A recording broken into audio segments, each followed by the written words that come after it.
Un barco británico surca el Atlántico en abril de 1775, llevando consigo un mensaje urgente, la resolución conciliatoria de Lord North, la última apuesta de Gran Bretaña para evitar la guerra con las colonias. Pero el viaje se extiende por 6 semanas. Para cuando el documento llega, el conflicto armado ya ha estallado en Lexington y Concord. La sangre ha sido derramada. La guerra es un hecho. La oferta británica, que no reconoce el derecho de las colonias a rechazar impuestos impuestos por el Parlamento, es considerada tardía e insuficiente. Las colonias, lejos de aceptarla, la rechazan en sus asambleas y en el Congreso Continental con un tono desafiante. La respuesta colonial, escrita por Franklin, Jefferson, Adams y Lee, es clara, una lista de agravios como las leyes coercitivas. La ley de Quebec y los tribunales del vicealmirantazgo evidencian el fracaso de toda negociación y anuncian el comienzo de un conflicto fatal. La guerra no se detiene, y lo peor está por venir. En junio de 1775, la lucha en América está a punto de volverse aún más sangrienta. En Boston, el general Thomas Gage lidera la principal fuerza británica, reforzada ahora con 6.0 soldados. Pero a pesar de su poder, los británicos están atrapados.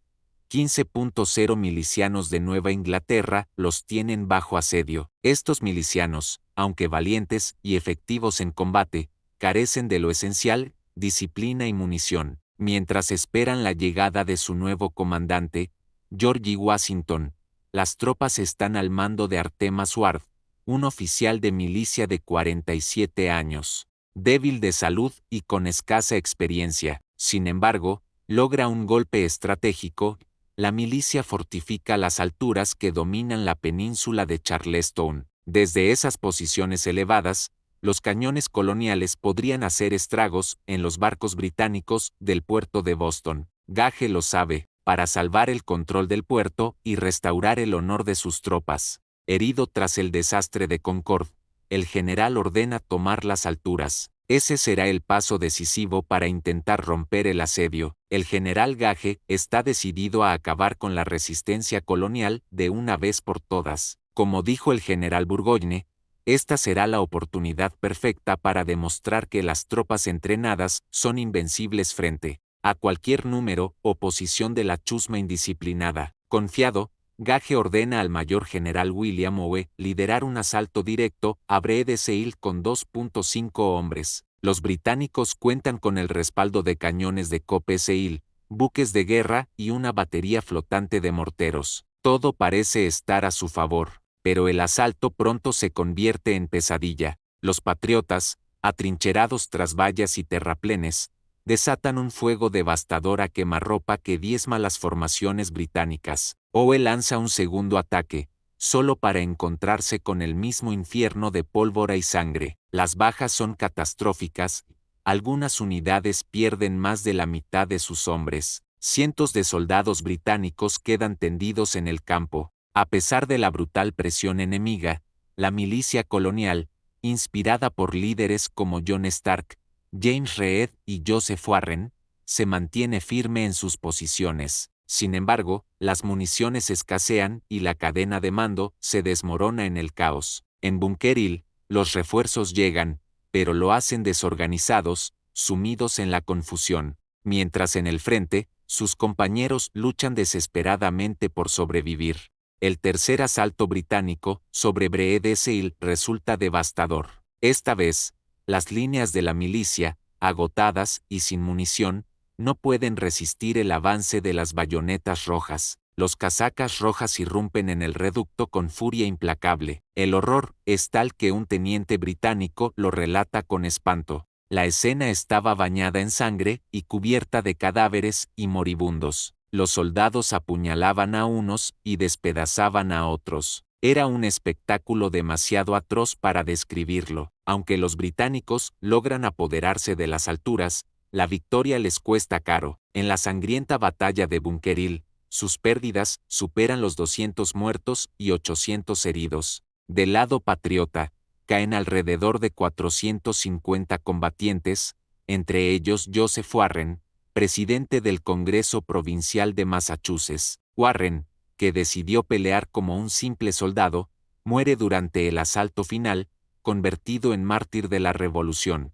Para los patriotas, aquella jornada, pese a ser una derrota militar, se siente como un triunfo moral. Han desafiado a las tropas más poderosas del mundo y han demostrado que la resistencia es posible. Los británicos han ganado el terreno, pero a un precio que no olvidarán. La batalla deja una lección inolvidable para los británicos. El espíritu y la determinación de los rebeldes no pueden subestimarse. El propio general Sir Henry Clinton lo admite con amargura. Unas cuantas victorias más como esta habrían puesto fin en poco tiempo al dominio británico en América. A partir de ese momento, el mando británico sabe que no puede repetir el mismo error. Durante ese verano, la autoridad de la corona en las 13 colonias se desmorona rápidamente. Los gobernadores reales de Virginia, Carolina del Norte, Carolina del Sur, Nueva York y Nuevo Hampshire abandonan sus cargos o huyen ante la presión patriota. Incluso en Connecticut, el gobernador John Trumbull decide apoyar la causa de los colonos. Solo en Nueva Jersey y Georgia los británicos logran mantener un mínimo control mediante sus representantes. Mientras tanto, el dominio británico fuera de Boston es prácticamente inexistente. Este vacío queda en evidencia cuando Esanayen, al frente de una milicia de Nuevo Hampshire, toma Fort Ticonderoga sin esfuerzo. Solo 48 casacas rojas custodiaban el fuerte. El poderoso Fort Ticonderoga, conocido como el Gibraltar de Norteamérica, cae en manos de los rebeldes sin que se dispare un solo tiro. Con él, capturan 59 cañones pesados, un botín clave para la causa patriota. Aún así, en ambos bandos hay quienes sueñan con evitar que el conflicto escale. Uno de ellos es John Dickinson, de Pensilvania, convencido de que las colonias, divididas como están, no podrían sobrevivir sin la protección de la corona británica. Dickinson teme el caos que podría venir, una multitud de mancomunidades, crímenes y calamidades, siglos de odios y guerras devastadoras, hasta que las provincias agotadas caigan bajo el yugo de algún conquistador afortunado. Para muchos moderados, el rey Jorge III sigue siendo una figura justa, mal aconsejada por ministros corruptos que lo desvían del camino correcto. Por eso, en julio, el segundo Congreso Continental, impulsado por Dickinson, envía un último intento de reconciliación, la petición de la Rama de Olivo. En ella, los colonos declaran su deseo de recuperar la moneda con Gran Bretaña y culpan a los ministros de haberlos obligado a las armas. Pero cuando la petición llega a Londres, lo hacen primero las noticias de Bunker Hill y sus muertos. Para agosto, el rey Jorge III responde con dureza, declara a las colonias en rebelión, y comienza a reunir el poder del imperio para aplastar la insurrección. El 2 de julio de 1775, George Washington liga a las afueras de Boston para asumir el mando del recién formado ejército continental. Hasta entonces, Washington había llevado una vida relativamente tranquila. Era en rico terrateniente en Virginia y un destacado representante local. Sin embargo, su verdadera fortaleza estaba en su experiencia militar, como teniente coronel en la guerra franco-india. Había adquirido habilidades que pocos oficiales nacidos en las colonias podían igualar. Su posición no lo se debía a sus méritos militares. El matrimonio con Martha Custis lo había convertido en uno de los hombres más acaudalados de las colonias, y su porte inspiraba respeto. Benjamin Rush, delegado de Pennsylvania, lo describió con admiración. Su dignidad marcial es tal que entre 10,000 hombres lo reconocerías de inmediato como general y soldado. Pero la realidad que encuentra Washington es desoladora. El ejército continental está en ruinas. Hay escasez de armas y munición. Casi no hay cañones. No hay uniformes. Y el sistema de suministros es incompleto KOS. Lo peor, la disciplina entre las tropas brilla por su ausencia. El reto que enfrenta Washington es inmenso. Cuando George Washington observa a por primera vez el campamento del ejército continental, lo que velo della et unido, un desorden de tiendas mal distribuidas, letrinas and sitios inadecuados, y fortifications e medio construir. Los oficiales se mezclan con los soldados como si no hubiera jerarquías. Mientras las tropas entran y salen a su antojo, pero Washington no pierde tiempo, actúa de inmediato.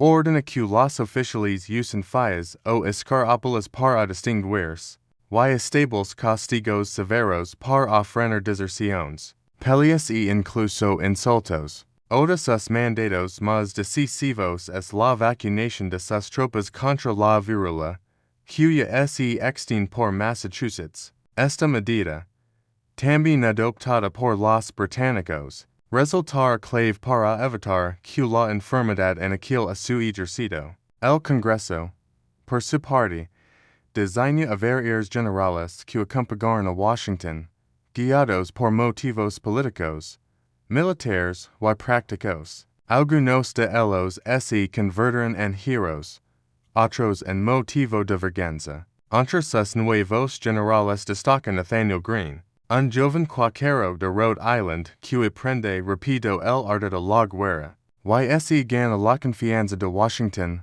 como uno de sus mayores comandantes. En contraste, Charles Lee, veterano de carrera con un carácter difícil y arrogante, se convierte en su segundo al mando, pero no tardará en generar problemas. Entre los líderes que acompañan a Washington destacan figuras muy distintas. Israel Putnam, el veterano de Connecticut conocido como Old Put, en hero de la guerra franco-india y de Bunker Hill. John Sullivan, en oficial enérgico de New Hampshire con pasado en el Congreso Continental. Y Horatio Gates, un experimentado ex-oficial británico, competente pero que en secreto alberga desprecio por Washington. Juntos, estos oficiales y sus comandantes tienen la difícil tarea de formar un ejército a partir de una mezcla de milicianos legados de todas las colonias.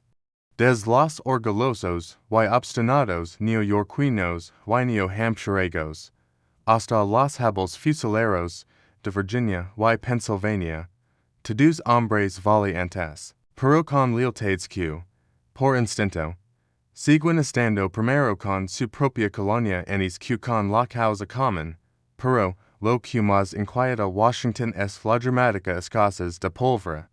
Los cálculos son alarmantes, apenas es suficiente para que cada soldado dispare 9 veces.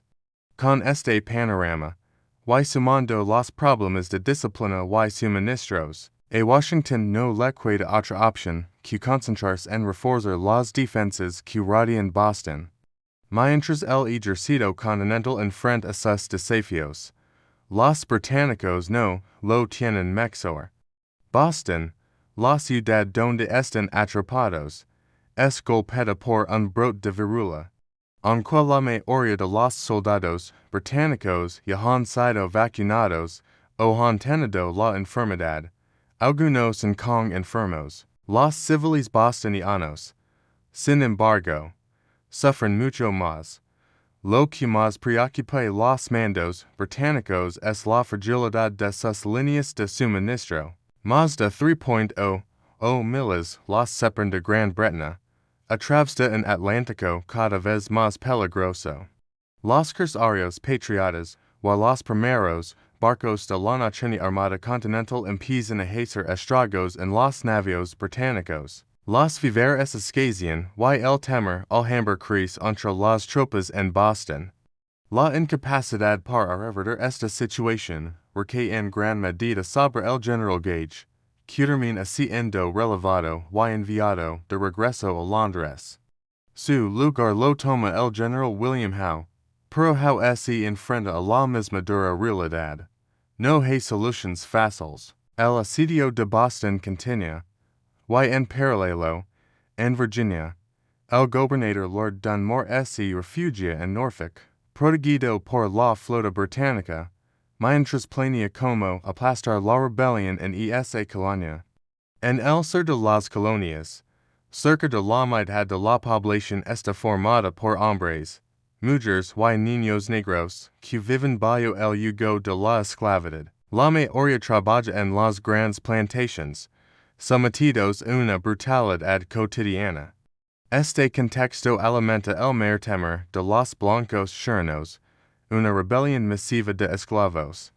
Y en noviembre de 1775, Lord Dunmore intenta transformar este temor en un arma. Dunmore lanza un ultimátum, todo aquel que pueda portar armas de buners al estandarte de su majestad o será tratado como traitor. Declaró además libres a todos los sirvientes, negros y otros, que son capaces y están dispuestos a luchar por el rey. Con estas palabras, ofrece libertad a los esclavos que abandonan a sus amos rebeldes y ese un al ejército británico. Es un llamado directo que prende fuego a las tensiones de Virginia. El impacto es inmediato y devastador. Para los patriotas, que rara vez inclinan en su lucha por la libertad a los estadounidenses negros esclavizados, la proclamación de Dunmore representa una amenaza a todo el orden social y económico del ser. Sin atisbo de ironía, acusan a Dunmore de cometer una violación de toda ley. Justicia y humanidad por ofrecer libertad a los esclavos que se atreven a luchar por su propia emancipación. Para George Washington, Lord Dunmore se convierte en el architrator de los derechos de la humanidad. Su proclama tiene un impacto inmediato. En pocas semanas, os 300 esclavos fugitivos llegan a la base británica en Norfolk y forman el llamado Regimiento Real Etiop. Antes de que acabe la guerra, miles más cruzaron las líneas británicas en busca de libertad. Pero la proclama de Dunmore tiene un costo. Convierte a los grandes terratenientes del sur en enemigos implacables del Imperio Británico. Norfolk, que alguna vez fue un bastión leal a la corona, se convierte en un escenario de ruina. Sin poder garantizar suministros para sus tropas, Dunmore decide abandonar la ciudad. El 1 de enero de 1776, mientras se retira, Norfolk arde hasta los cimientos. Ambos bandos se acusan mutuamente de haber provocado el incendio.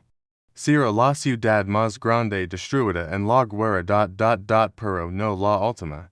Mientras tanto, el asedio de Boston se prolonga durante el invierno, y las condiciones se vuelven insoportables para ambos bandos. La miseria reina en el campamento estadounidense. La escasez es tal que, según relatan, hemos sufrido enormemente por la falta de línea. Muchos regimientos han tenido que comer sus raciones crudas porque no hay fuego para cocinar. Hemos quemado todas las cercas y talado todos los árboles en un radio de una milla, y en así nuestro sufrimiento es inconcebible. En medio de las dificultades, las únicas noticias alentadoras para los patriotas llegan desde el mar. Los corsarios estadounidenses continúan golpeando las rutas de suministro británicas, capturando barcos cargados de víveres y material de guerra. El mayor triunfo llega el 29 de noviembre, cuando se apoderaron del Bergenton Nancy, que transportaba 2.0 o mosquetes y abundante munición. Sin embargo, para Washington, se avecina un problema en mar. La mayoría de sus hombres solo se había comprometido a luchar hasta finales de 1775, y tras meses de penurias, pocos tienen intención de seguir en el ejército. Con la llegada de diciembre y sus implacables nevadas, comienzan a expirar los primeros alistamientos. A pesar de los rugos, las amenazas y las órdenes de sus oficiales, cerca de la mitad de las tropas de Washington recogen sus pertenencias y regresan a casa. Estos hombres se llevan no solo sus armas y equipo, sino también las duras lecciones del frente.